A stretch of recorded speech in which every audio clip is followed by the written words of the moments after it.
हाँ, तो आज अपन सेकंड चैप्टर स्टार्ट करेंगे आपकी पॉलिटिकल साइंस का, यानी कि सिविक्स बोल दो चाहे राजनीति विज्ञान बोल दो। एक चैप्टर अपन फर्स्ट चैप्टर शानदार तरीके से कंप्लीट कर चुके हैं और ये चैप्टर तो बहुत ज़्यादा इंपॉर्टेंट है, बहुत ही ज़्यादा इंपॉर्टेंट है और ये हर किसी स्ट्रीम के स्टूडेंट को पढ़ना चाहिए, चाहे बायोलॉजी हो, चाहे मैथ्स हो, चाहे कॉमर्स हो, सबको, क्योंकि ये बहुत ज़्यादा नॉलेजेबल चैप्टर है। ये तो सीखना ही सीखना चाहिए कि भारतीय संविधान में हमें कौन कौन से अधिकार दिए हुए हैं, मतलब हम rights in the Indian constitution, हमें हमारे पास में कौन कौन से राइट्स हैं, कौन कौन से अधिकार हैं जो हमें प्राप्त है, संविधान में कहाँ मेंशन है।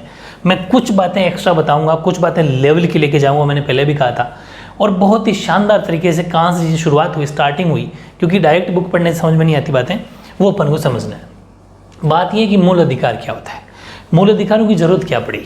तो ये छोटी सी एग्जाम्पल लेता हूँ, कुछ बातों को दिमाग में फिट करना कि मूल अधिकारों की या फंडामेंटल राइट्स की या फिर इनकी मूल अधिकारों की ज़रूरत क्या पड़ी, क्यों पड़ी, हमें क्या ज़रूरत थी इनको लेने की। तो एक एग्जांपल लेता हूँ कि सपोज़ कोई काम करने वाला कोई मज़दूर है, ठीक है, वो अपनी मजदूरी पे जाता है कहीं और मजदूरी के लिए जाता है, उसको कहा जाता है कि हम आपको फिक्स जो भी सैलरी है इस हिसाब से आपको सैलरी देंगे, न्यूनतम मजदूरी देंगे कि जैसे आपको पर डे 300 रुपये देंगे या 400 रुपये देंगे, पर डे दे देंगे।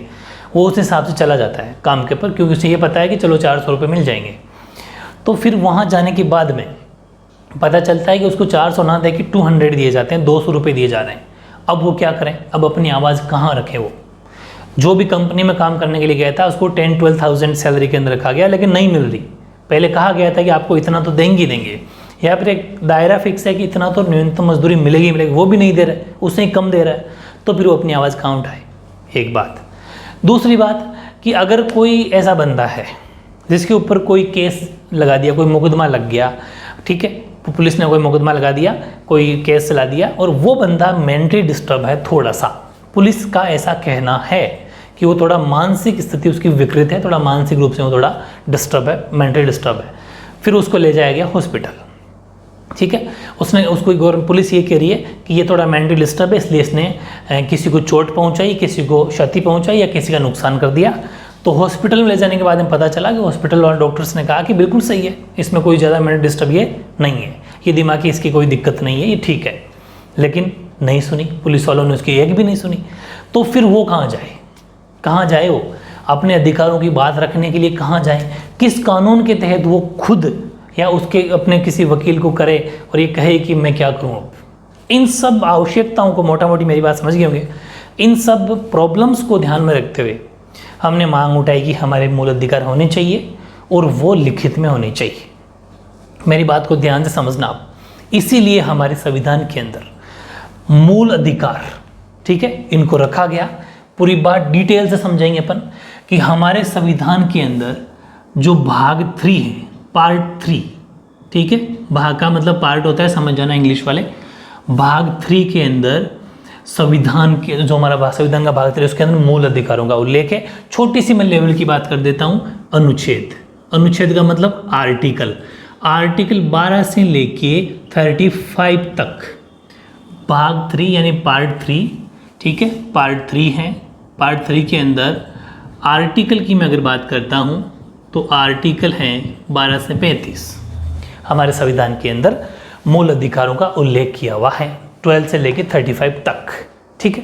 आपको ज़्यादा एक एक आर्टिकल नहीं पढ़ना, लेकिन मैं मोटा मोटी बता दूंगा। अब मेरी बात को ध्यान से समझना है। एक्चुअल में जब संविधान बना था उस टाइम पर हमें 7 मूल अधिकार प्राप्त थे। तो जो 7वां मूल अधिकार था, 7वां बोल दो चाहे 7th बोल दो, एक ही बात है, उसका नाम था संपत्ति का अधिकार। पूरी बात को समझना, संपत्ति का अधिकार, right to property, right to property.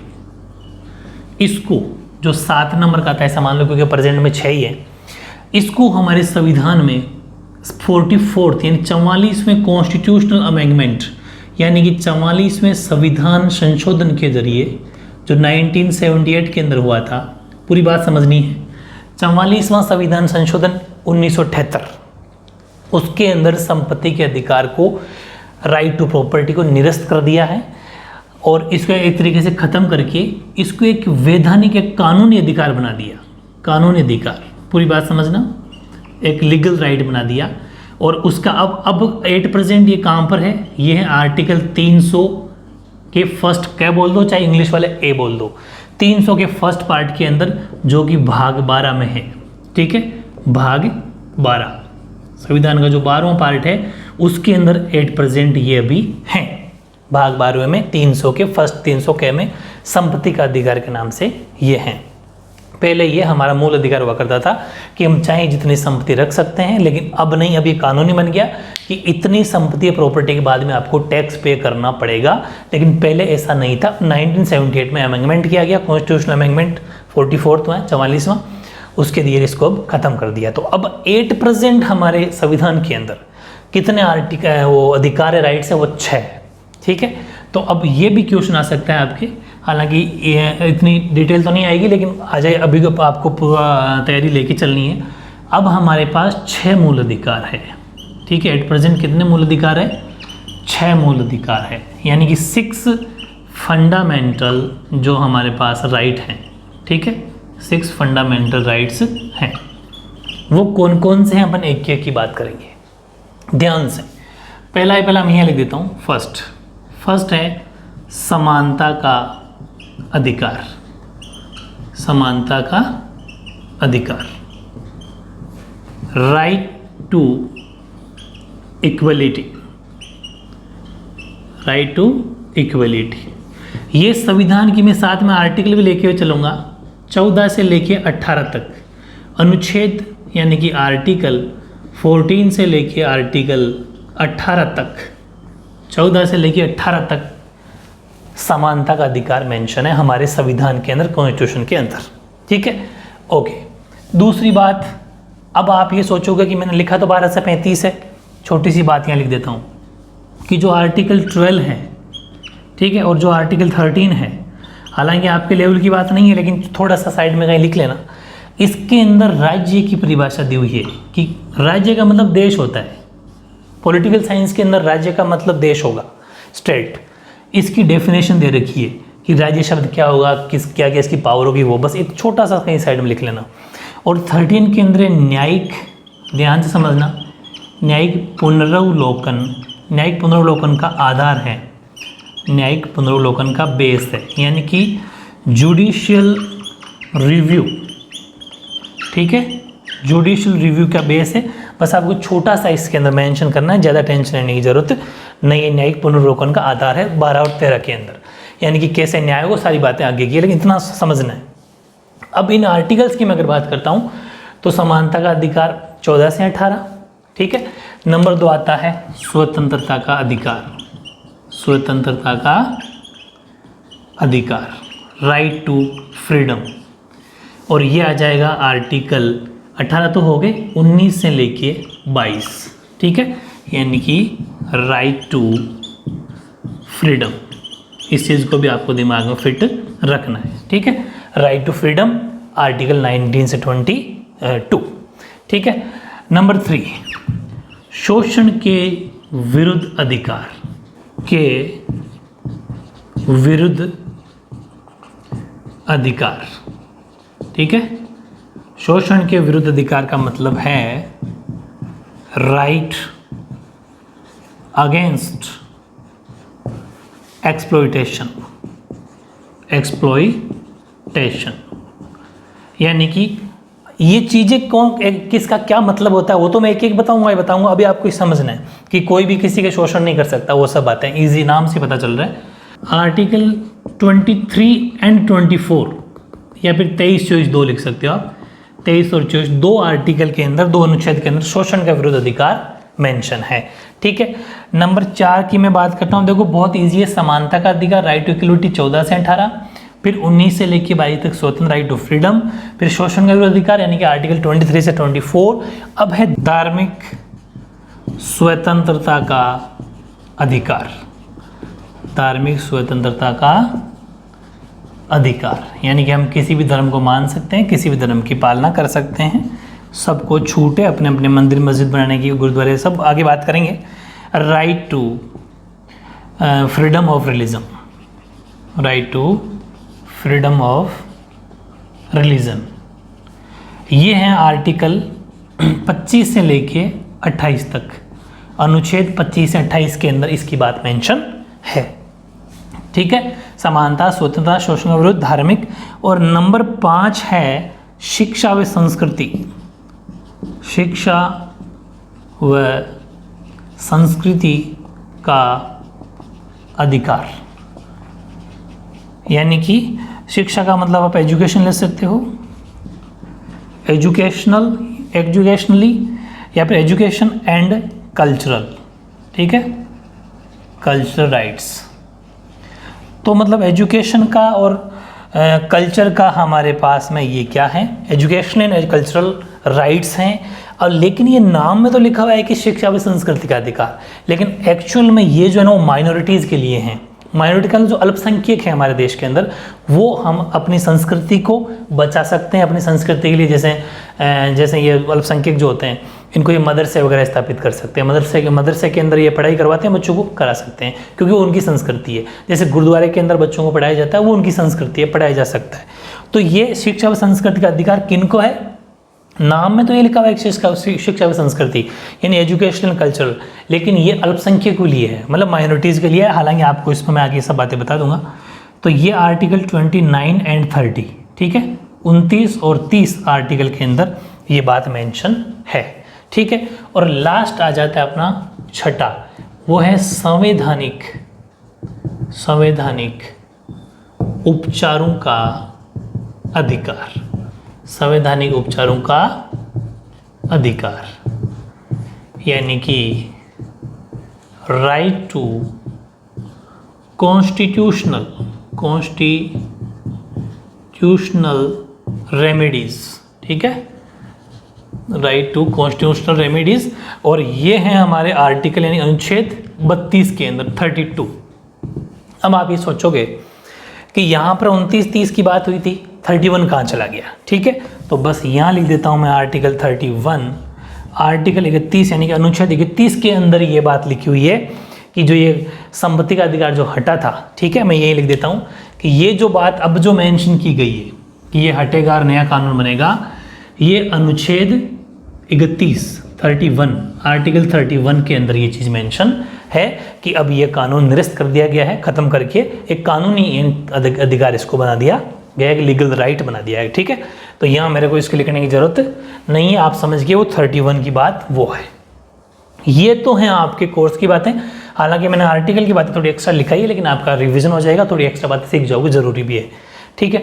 अब मैं कुछ बातें और बता, हालांकि ये भी पूरे आर्टिकल पूरे भी नहीं हुए हैं, 19 के भी 19 फर्स्ट, 19 सेकंड, थर्ड ऐसे हैं, ठीक है, लेकिन वो आगे की बातें आप कितने इतना सीख लोगे वही बहुत बड़ी बात है। तो ये चीज़ें ध्यान रखनी है। अब बात करते हैं अपन, आप कहोगे 35 तक पहुँचे, तो नहीं, 31 पे पहुँच गए, 31 के बाद 32 पहुँच गए, 33, 34 और 35 इनको भी थोड़ा थोड़ा बता देता हूँ कि जो अनुच्छेद हैं 33 ये हैं अपना मिलिट्री के लिए, आर्मी है ना अपनी मिलिट्री के लिए कुछ ऐसे कानून बनाए जा सकते हैं, कुछ विशेष स्थिति में, जब जैसे युद्ध चल रहा हो, लड़ाई चल रही हो, उस टाइम पर जो हमारी मिलिट्री है, आर्मी है, जो सेना है, ठीक है, जो भी सैन्य बल हैं, उनके कुछ मूल अधिकारों को कम किया जा सकता है विशेष परिस्थिति में, ठीक है। ऐसा नहीं कि वो लड़ाई नहीं करेंगे, फिर लड़ाई चल रही है, युद्ध चल रहा है, तो आपको हथियार लेके जाना पड़ेगा। कुछ ऐसी स्थिति के अंदर उनके ऐसा नहीं कि भाई मुझे मूल अधिकार है, मैं तो मेरे घर पे रहूँगा, हाँ, लेकिन सैनिकों के लिए ऐसा नहीं है, उनको रूल फॉलो करना पड़ेगा।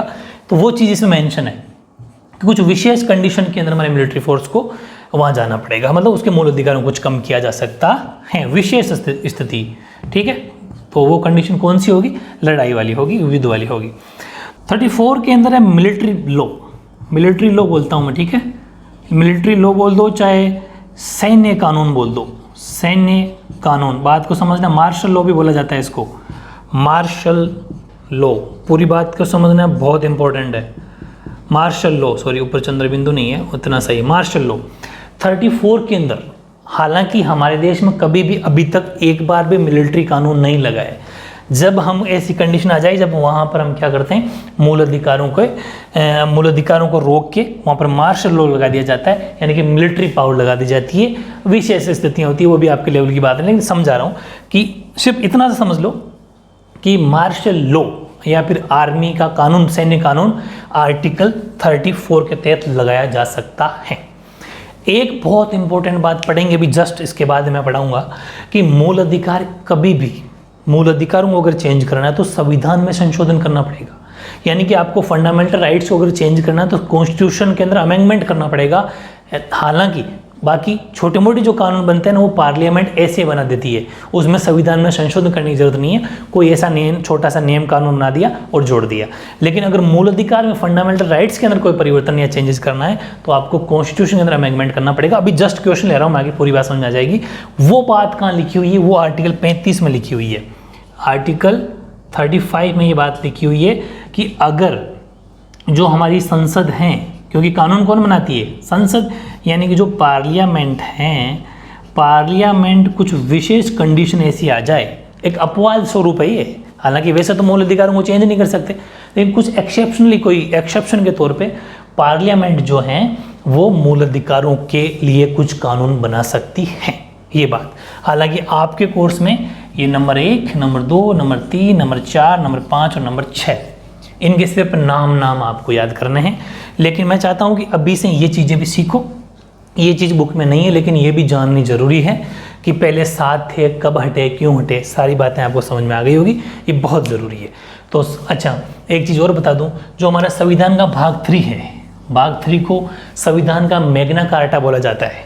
लिख देता हूँ इधर साइड में, संविधान का मैग्ना कार्टा, ठीक है, संविधान का मैग्ना कार्टा बोला जाता है, यानी कि मैग्ना कार्टा ऑफ कॉन्स्टिट्यूशन, ठीक है, मैग्ना कार्टा ऑफ कॉन्स्टिट्यूशन। क्यों कहते हैं कि मैग्ना कार्टा का मतलब होता है किसी चीज़ को लिख के देना। मैग्ना कार्टा का मतलब क्या होता है? कोई चीज़ को लिख के देना, और संविधान के अंदर मूल अधिकारों को हमें लिख के दिया हुआ है, ठीक है। तो बस वही चीज़ है, इसे हम, और ये कॉम्पिटिटिव एग्जाम आया हुआ क्वेश्चन है, संविधान का मैग्ना कार्टा है भाग 3, पार्ट 3 को संविधान का मैग्ना कार्टा कहा जाता है। और मैग्ना कार्टा का मतलब समझ आ गया, किसी भी नियम, कायदे, जो भी बात है उसको लिख कर देना, और ये हमारे संविधान में लिख के दी हुई है, ठीक है। तो ये चीज़ें आपको ऐसा कैसा चार्ट अपने रजिस्टर के अंदर बनाना है, और नेक्स्ट जो मैं क्वेश्चन ले रहा हूँ उससे आपको और भी बहुत सारे डाउट क्लियर हो जाएंगे, ठीक है। ओके,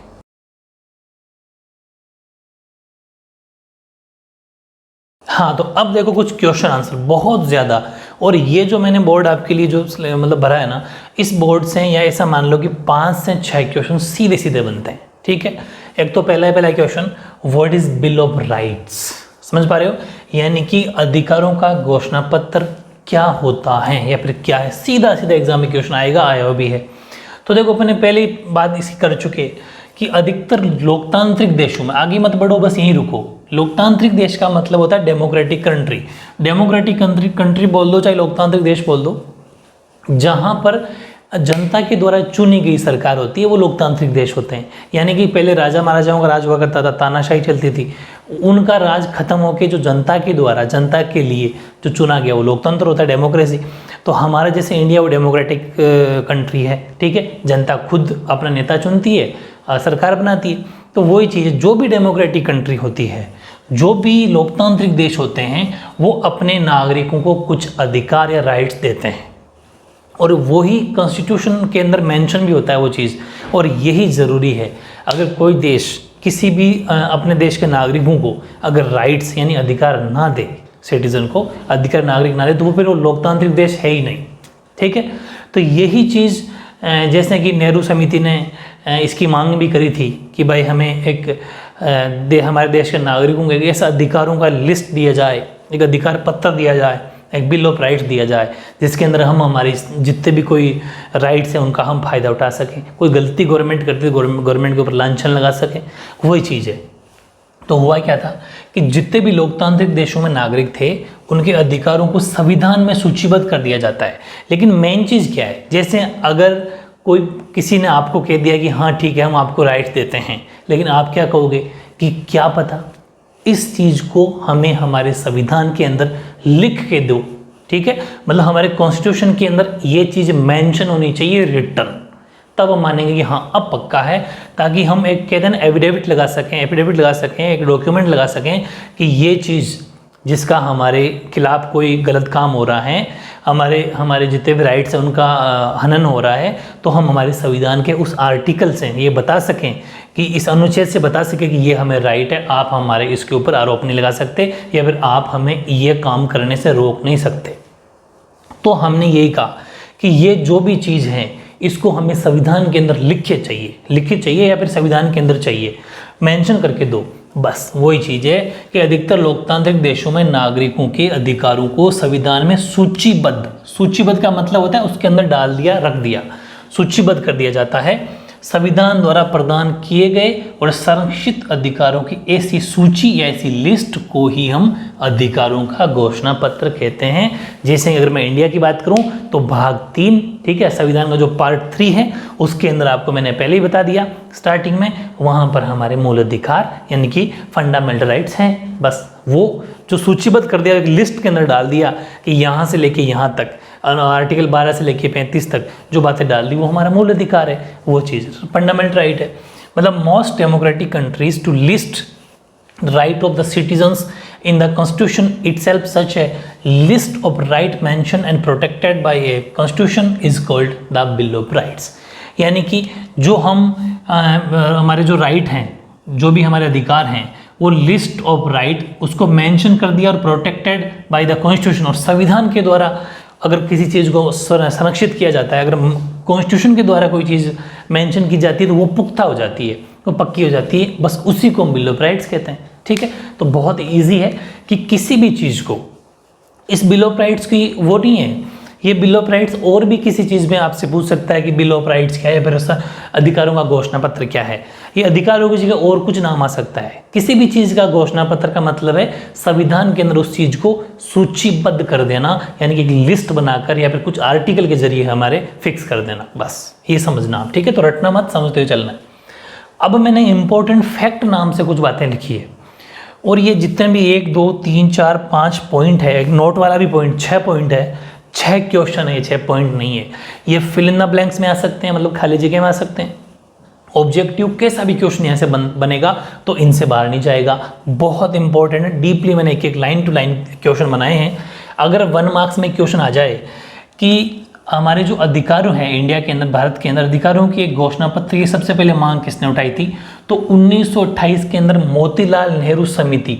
देखो पहले कोई भी लोग होते थे वो अपने नाम से या फिर जो ज़्यादा आंदोलन या मूवमेंट चलाते थे उन्हीं के नाम से कमेटी रख दी जाती थी जो उनका हेड होता था। तो मोतीलाल नेहरू समिति के नाम से ही जानी गई। मोतीलाल नेहरू कमेटी ने सबसे पहले मतलब 1928 के अंदर मोतीलाल नेहरू समिति ने अधिकारियों के घोषणा पत्र की मांग उठाई कि हमें हमारे राइट्स की एक घोषणा पत्र चाहिए। मतलब आपने कह तो दिया हम दे देंगे, लेकिन ऐसा नहीं, हमें संविधान के अंदर या कॉन्स्टिट्यूशन के अंदर मेंशन करके दीजिए। ये सबसे पहले मांग उठाई। The Motilal Nehru committee had demanded a bill of rights as far back as in 1928। ठीक है, सेकेंड वेरी इंपॉर्टेंट है, तो क्वेश्चन आ सकता है किसने उठाई, तो आप कहते हैं मोतीलाल नेहरू कमेटी ने। कब, 1928 में। सेकंड, मौलिक अधिकारों की गारंटी और उनकी सुरक्षा कौन देता है, स्वयं संविधान देता है। ठीक है ना, यही तो चीज़, इसीलिए तो हम कह रहे हैं कि हमारे संविधान के अंदर ये चीज़ लिखे दो, ठीक है, मेंशन करके दो, ताकि हमें गारंटी हो जाए। Fundamental rights are protected and guaranteed by the constitution of the country. किसी भी देश का संविधान जो होता है वो हमें फंडामेंटल राइट्स की क्या देता है, गारंटी देता है, रक्षा करता है, प्रोटेक्टेड करता है। हमारे जितने भी 6 जो मूल अधिकार हैं अभी हमारे पास, वो हमारे संविधान में, इसलिए हम कह रहे हैं कि हमारे पास है। समझ गए, बस। अगला, ये दोनों बातें समझ में आ गई। क्वेश्चन आएगा कि फंडामेंटल राइट्स क्या प्रोटेक्ट और गारंटी कौन देता है, तो लिख देना संविधान, कॉन्स्टिट्यूशन। नेक्स्ट, सामान्य अधिकारों को संसद, बहुत इंपॉर्टेंट चीज़ है ये सबसे इंपॉर्टेंट चीज़ है। तीसरा पॉइंट, सीधा बहुत बार एग्जाम में, कॉम्पिटेटिव एग्जाम, ये जितनी बातें सब कॉम्पिटेटिव एग्जाम में क्वेश्चन आ चुके हैं। आप बहुत बड़े लेवल की तैयारी कर रहे हो, ध्यान से समझना। सामान्य अधिकारों को संसद कानून बनाकर परिवर्तित कर सकती है। ध्यान से समझना, सामान्य अधिकारों को संसद कानून बनाकर बदल सकती है, परिवर्तित कर सकती है, लेकिन, और बहुत बड़ा लेकिन, वो क्या है कि लेकिन मौलिक अधिकारों में परिवर्तन के लिए संविधान में संशोधन करना पड़ेगा। समझ पा रहे हो, अगर मौलिक अधिकारों में आपको चेंज करना है ना, तो संविधान में अमेंडमेंट करना पड़ेगा, कॉन्स्टिट्यूशन में अमेंडमेंट करना पड़ेगा। समझ गए, यानी ordinary rights may be changed by the legislature by ordinary process of law making, but a fundamental right may only be changed by amending the constitution itself. समझ गए? अगर आपको पहली बात तो मूल अधिकार बदलेंगे नहीं, कभी भी मूल अधिकारों को ख़त्म नहीं किया जा सकता। हाँ, उसमें कुछ कम ज़्यादा किया जा सकता है, अभी बताऊंगा नीचे जाके, ये नीचे वाला जो नोट है वो बताऊंगा। कम ज़्यादा किया जा सकता है, लेकिन कभी भी स्थगित किया जा सकता है, ख़त्म नहीं किया जा सकता। ठीक है, स्थगित किया जा सकता है, खत्म नहीं किया जा सकता कभी भी मूल अधिकारों को।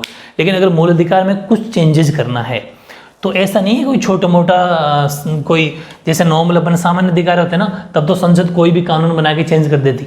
अगर कोई छोटा मोटा अधिकार होता तो जो हमारी पार्लियामेंट है वो छोटा सा कानून बना के चेंज कर देती है, ख़त्म कर देती। लेकिन यहाँ नहीं, यहाँ तो पूरे संविधान में संशोधन करना पड़ेगा, कॉन्स्टिट्यूशनल अमेंडमेंट करना पड़ेगा, तब जाए कुछ मूल अधिकारों में चेंजेस नॉर्मल हो सकता है। ठीक है, अगला बहुत इंपॉर्टेंट चीज़, एग्जाम में क्वेश्चन आएगा कि अगर हमें क्या बोलते हैं इसको, मूल अधिकारों में कोई परिवर्तन करना हो, फंडामेंटल राइट के अंदर कोई चेंज करना हो तो क्या प्रोसेस करनी पड़ेगी।